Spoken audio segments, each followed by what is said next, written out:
الحمدللہ والصلاۃ والسلام علی رسول اللہ وبعد۔ اللہ رب العالمین نے قرآن کریم میں ارشاد فرمایا صبر کرنے والوں کے تعلق سے کہ انما یوفی الصابرون اجرهم بغیر حساب، صبر کرنے والوں کو ان کا بدلہ بے حساب دیا جائے گا، اس کی کوئی کاؤنٹنگ نہیں ہوگی کہ تم نے اتنا عمل کیا ہے تمہارا اتنا بنتا ہے لو تمہارا یہ اجر ہے، نہیں، صبر کرنے والوں کو بے حساب بدلہ دیا جائے گا۔ کتنا ہو سکتا ہے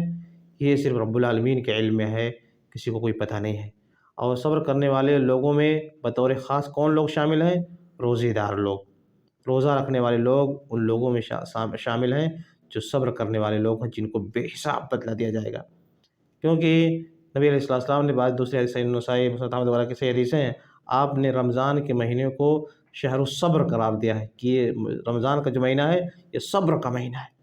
صبر کا مہینہ کیسے ہے؟ بندہ صبر کی 3 طرح کی چیزوں کا نام صبر ہے، یا 3 چیزیں صبر میں بطور خاص پائی جاتی ہیں۔ کیا کہ اللہ تعالیٰ کے نے جو حکم دیا ہے ان کو پکڑ کر کے رکھنا، اس پہ جمے رہنا، یہ صبر ہے۔ اسی طرح سے جن چیزوں سے رب العالمین نے روکا ہے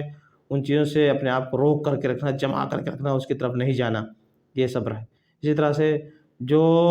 انسان کو پریشانیاں تکلیفیں ہو رہی ہیں ان پر اپنے آپ کو روک کر کے رکھنا، اللہ کی تقدیر پر راضی رہنا، یہ صبر ہے۔ اور یہ تینوں چیزیں روزے دار کے اندر پائی جاتی ہیں۔ اللہ تعالیٰ نے جو حکم دیا اس پر وہ جمع ہوا ہے، جن چیزوں سے روکا ہے ان سے وہ دور رہ رہا ہے، روزے کی حالت میں اپنے آپ کو روک کر کے رکھ رہا ہے، اور اس کی وجہ سے بندے کو جو پریشانی ہو رہی ہے، بھوک لگ رہی ہے، پیاس لگ رہی ہے، اس پر بھی اپنے آپ کو جمع کر کے رکھا ہے۔ تو صبر کی تینوں قسمیں اس میں شامل ہیں۔ کون لوگ کن قسمیں؟ جو شخص روزہ رکھتا ہے، تو روزہ ایک عظیم عبادت ہے، رب العالمین نے ہمیں عظیم عبادت دی ہے، ہمارے لیے ایک بہترین موقع ہے کہ ہم ایسے لوگوں میں داخل کر لیں اپنے آپ کو جن لوگوں کو رب العالمین بہترین اور عظیم بدلہ دینے والے ہیں، کہ جس کا کوئی حساب وصاب نہیں ہے، اس کو رب العالمین ہی کے علم ہے۔ اسی کو صحیح مسلم وغیرہ کے حدیث میں آتا ہے، اللہ کے نبی علیہ السلام ارشاد فرماتے ہیں، رب العالمین ارشاد فرماتے ہیں، حدیث قدسی ہے کہ بندے کا ہر عمل اس کا بدلہ ایک نیکی 1 سے 10، 10 سے 700 گنا دیا جاتا ہے، الا الصوم، سوائے روزے کے۔ روزہ اس حساب میں داخل نہیں ہے کہ اس کا 1 سے 10 دیا، 10 سے 700 گنا نہیں، روزے کا الگ ہی حساب کتاب ہے، الا الصوم، سوائے روزے کے۔ فإنه لي وأنا أجزي به، رب العالمین فرماتے ہیں کہ روزہ میرا ہے، میرا، رب العالمین نے روزے کو اپنے ساتھ جوڑا ہے اور میں اس کا بدلہ دوں گا۔ رب العالمین دیکھیں، خود رب العالمین جب کسی چیز کا بدلے دینے پر آ جائیں تو رب العالمین کتنا بدلہ دیں گے، کسی کو کوئی اندازہ ہو سکتا ہے؟ نہیں ہو سکتا ہے۔ رب العالمین نے تو روزے کا خاص مقام رکھا ہے، بلکہ سنن نسائی مسلم احمد وغیرہ کی دوسری حدیث ہے، وہ عمر رضی اللہ عنہ کے بارے میں آتا ہے جب انہوں نے نبی علیہ السلام سے سوال کیا کہ اللہ رسول مجھے کچھ خاص عبادت بتا دے، تو آپ نے ان کو روزے کی عبادت کی طرف رہنمائی کی، اور آپ نے فرمایا آخر میں فإنه لي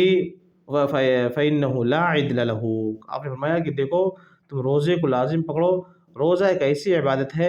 کہ عبادتوں میں دوسری کوئی عبادت اس کے بالمقابل نہیں ہے، اس کے برابر نہیں ہے، اس کی جیسی کوئی عبادت نہیں، یہ خاص عبادت ہے، رب العالمین کو بڑی پسندیدہ عبادت ہے، خاص رب العالمین کے ساتھ لگی ہوئی عبادت ہے یہ۔ لہٰذا بھائیو،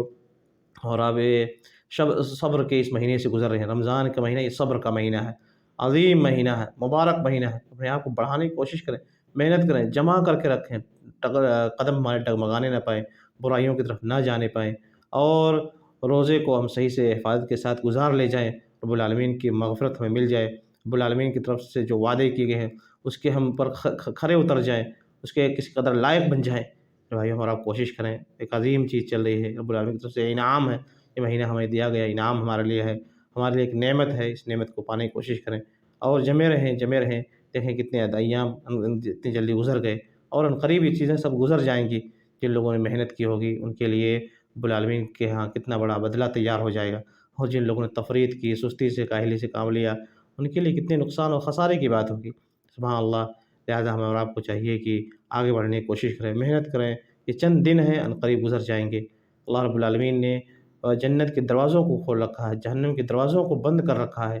اور ایک فرشتہ اعلان کر رہا ہے کہ نیکیوں کے طلبگار محنت کرو، محنت کرو۔ تو ہمیں اور آپ کو محنت کرنے کی ضرورت ہے، اس مہینے میں بطور خاص جس قدر ہو سکتا ہے ہم اور آپ نیکیوں میں محنت کریں، قیام کریں، صیام کو صحیح طریقے سے انجام دیں، روزے کو صحیح طریقے سے انجام دیں، نمازوں میں دل لگائیں، قرآن کی تلاوت کریں، اور برائیوں سے اپنے آپ کو بطور خاص اس مہینے میں روکنے کی اور دور رکھنے کی کوشش کریں۔ رب العالمین سے دعا ہے رب العالمین ان چیزوں کے ہمیں توفیق عنایت فرمائے اور اپنی جانب سے ہمیں قبولیت عطا فرمائے، آمین۔ صلی اللہ علیہ وسلم علی نبینا محمد۔